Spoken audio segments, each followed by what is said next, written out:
अरे गुजरात बनाने वाले नरेंद्र मोदी कौन होते हैं? गुजरात तो हमारी अगली पीढ़ियों ने बनाया है और गुजरात का नाम रोशन किया है दुनिया भर में।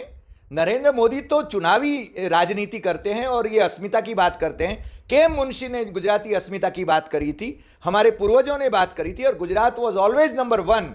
अब तो ये चुनावी भाषण करते हैं और झूठ का पुलिंदा छोड़ते रहते हैं बस। 5 को वोटिंग और 8 दिसंबर को काउंटिंग, यानी गुजरात के नतीजों का समय करीब आ गया है। इस चुनाव को जीतने के लिए पीएम मोदी ने अपनी पूरी ताकत झोंक दी। भाजपा ने अपने सारे संसाधन लगा दिए। मीडिया ने भी भाजपा का साथ देने में कोई कोर कसर नहीं छोड़ी। पीएम मोदी खुद ही गुजरात के पूरे चुनाव प्रचार को अपने सर पर लेते नजर आए। जनता की सहानुभूति बटोरने के लिए उन्होंने कहा कि उनका अपमान किया जा रहा है, औकात बताई जा रही है। गुजराती अस्मिता से खुद को जोड़ा और कहा कि उन्होंने गुजरात बनाया है।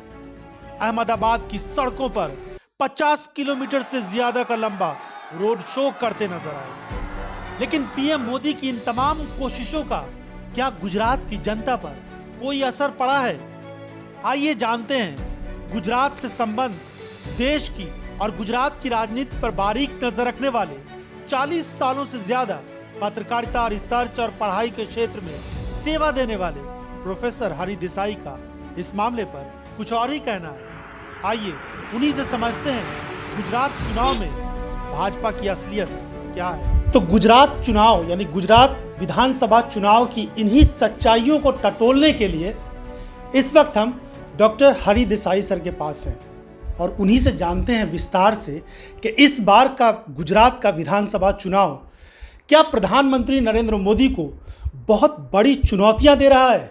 सर क्या कहेंगे गुजरात के इस चुनाव के बारे में? नहीं, निश्चित ही प्रधानमंत्री जी के लिए पसीना छूट रहा है उनको, और स्वाभाविक रूप से ये चुनाव उनके लिए प्रतिष्ठा का जंग है।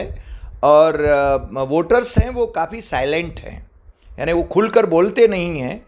त्रिपक्षी मोर्चा है यानी चुनाव में आम आदमी पार्टी की एंट्री के कारण नुकसान किसको होगा इस पर काफ़ी कुछ निर्भर है। और वैसे भी प्रधानमंत्री जी के नेतृत्व में 2002 से लेकर जितने भी असेंबली चुनाव हुए उसमें तो लगातार उनकी सीट संख्या कम होती जा रही है। और इस बार उनके लिए ज़्यादा प्रतिष्ठा का प्रश्न इसलिए है कि 2024 में यदि फिर से प्रधानमंत्री बनना है तो गुजरात में थंपिंग मेजॉरिटी के साथ आना है, जो कि मेरी दृष्टि से संभव नहीं है। उनकी टैली थोड़ी बढ़ा सकते हैं, यानी 99 था पिछली बार, वो थोड़ी बढ़ा के 110 तक जा सकती है। अब तो उनके गृह मंत्री भी ये कहने लगे हैं कि 125 सीट हमें मिलेंगी। और यहाँ पर हर कांग्रेस वाला भी कह रहा है कि 125, आम आदमी पार्टी वाला भी कह रहा है 125। अब 125 में से वास्तव में किसका कितना होगा ये कहना इस समय तो मुश्किल है, मगर भारतीय जनता पार्टी सरकार बना लेगी ये तो लगता है। चलिए आंकड़ों पे अलग बात है, लेकिन एक आखिरी सवाल, प्रधानमंत्री नरेंद्र मोदी के बारे में क्या कहेंगे? क्योंकि वो गुजरात अस्मिता की बात कर रहे हैं और वो कह रहे हैं कि इस पर हमें वोट दिया जाए। वो कह रहे हैं कि गुजरात को हमने बनाया है, इस पर हमें वोट दिया जाए। और आप बाकी न उम्मीदवारों को देखें, ना मुख्यमंत्री को देखें, मुझे देखें, मुझे वोट दें। अरे गुजरात बनाने वाले नरेंद्र मोदी कौन होते हैं? गुजरात तो हमारी अगली पीढ़ियों ने बनाया है और गुजरात का नाम रोशन किया है दुनिया भर में।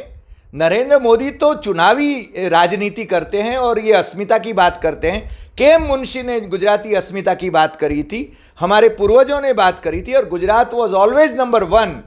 अब तो ये चुनावी भाषण करते हैं और झूठ का पुलिंदा छोड़ते रहते हैं बस।